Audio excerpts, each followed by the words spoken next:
cat lovers from near and far would come together to celebrate the cat at the annual CFA Cat Show. It's a great opportunity to learn about breeds, to shop for your animals, and you can even adopt them there. The CFA co-chair and the president of the local Nashville Cat Club, this is Brenda Houseford, and you have brought together all kinds of breeds to show us today. Yes, we have. We have 4 breeds. We have a Siamese, a Maine Coon, an exotic short hair, and a Persian today. Fantastic. Well, we'll talk more about the show in just a minute, but first, look at this beautiful cat. This is Linda. Tell us about Muffin. Muffin is about 4.5, and he's a Blue Point Siamese, and he's not used to being out. He's used to being at home. He's with all the others, and they just play and hang out and get into things and make a mess. Just a good pet to have. Yeah. This is quite a big cat right here. And you told me he's a kitten? He's a kitten. He's about 6 months old. His name is Kunapri Chattahoochee. He's a brown classic with white. I'm showing him in the kitten class. He's going to get around 22 to 26 pounds. They are very gentle. They're known as being called the gentle giant because they are very gentle.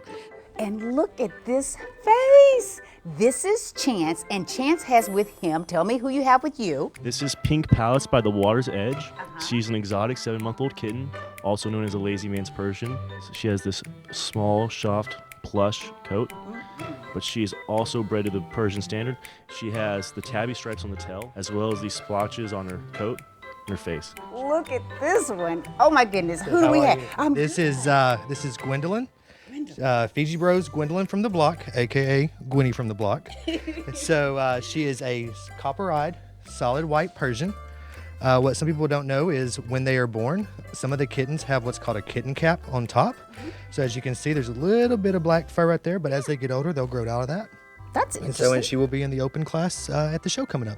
Brenda, so many gorgeous cats that folks can come out and see. Yes, and there are up to 40 different breeds that are accepted by CFA, so anybody that comes to the show can see a lot more than what we've had here today. So they'll be able to adopt cats even? They can. We have 2 rescue groups that will have rescue cats there to adopt. If they're looking for a pedigreed cat, then they can look to see if there's some there, and there probably will be some pedigreed cats available. It's December 30th and 31st, Saturday and Sunday. It's at the Fairgrounds, At Nashville. the Fairgrounds, Nashville. A family of 4 or more even can get in for under $20. Fantastic. So it's a good bargain. So if folks want to get more information, they can go to your website. They can go to our website. It's www.nashvillecatclub.com. And we have to thank the Cat Shop Yes. for letting us be here. Yes, we really appreciate them letting us come We here. love our friends at the Cat Shop. And Yes, thank we you do. so much. And thanks to all of the folks who brought their beautiful animals. Thank you. More than 2.5 million people followed the doggist on Instagram, and his first book was a huge bestseller. Could the second book be even more irresistible than the first? We'll take a look.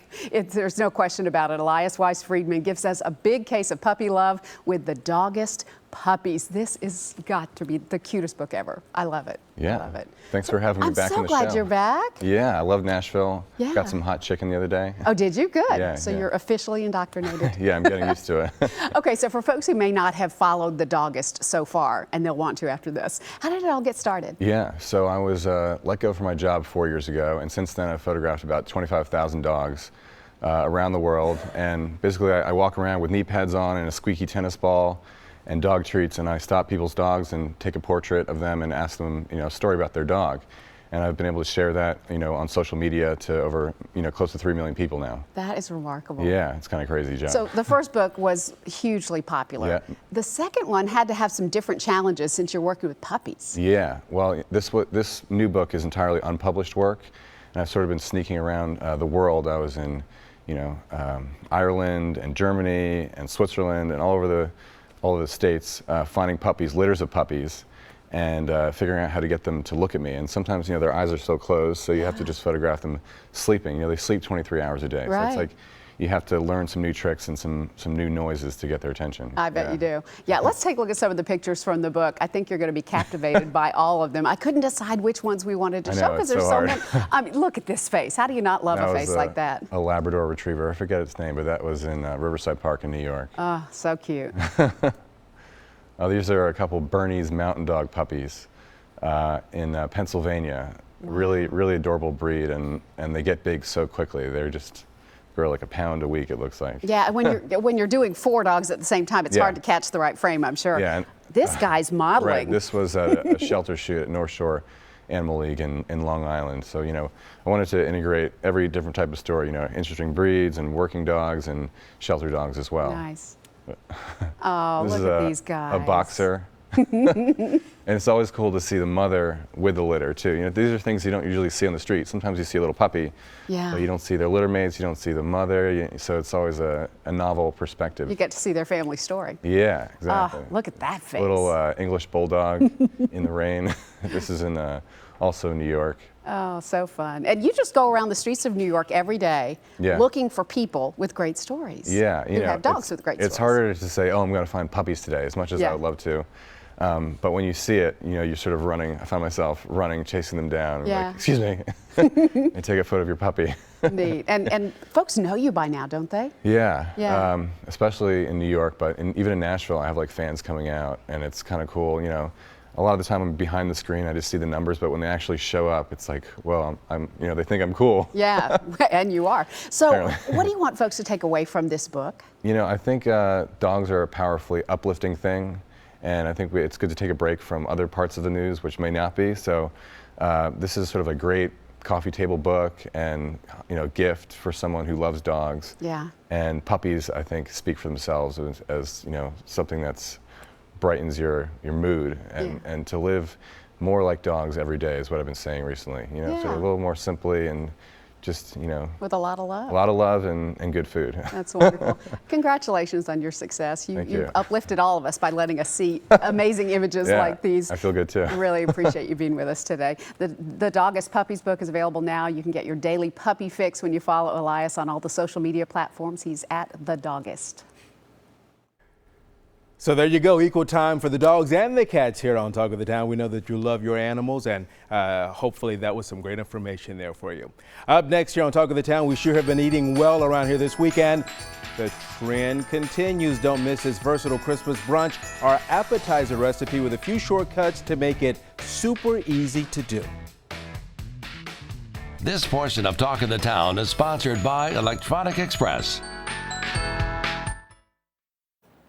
Welcome back to Talk of the Town. A couple of quick sports notes for you. The big story that we've been anticipating for a while is happening today. The commissioner of Major League Soccer is in town for a special announcement today at 4 o'clock. There are already billboards up with more than just a subtle hint that Nashville is getting a Major League Soccer team. You can watch the announcement right here on News Channel 5 at 4 o'clock. We'll also be streaming it on our Facebook page and on our website, newschannel5.com.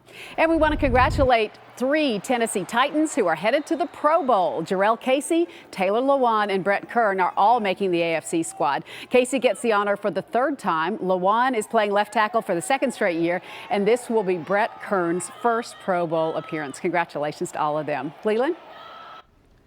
Today's recipe could be served any time of the day as a main dish or a party appetizer. Sally Swore is sharing one of her favorites for the holiday season. It's always good to have you with us. Thank you, Leland. I love to be here.